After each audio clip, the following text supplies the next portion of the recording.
খালেদা জিয়া কখনো কোনো আলেমকে নিয়ে বাজে কটাক্ষ ভাষায় কোনো বক্তব্য দেন নাই।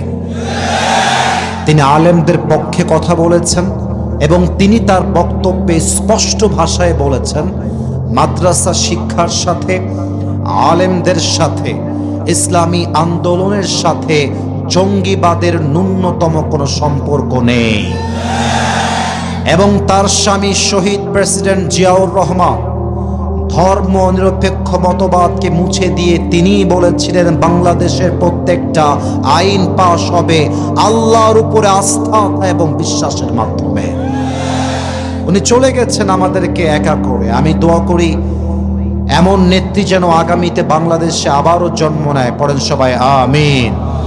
এবং আরেকটা দোয়া না করে পারছি না, যে দোয়াটা আমি করার পরে সবাই যেন দিল থেকে আমিন পড়ে, এটা আমার আশা।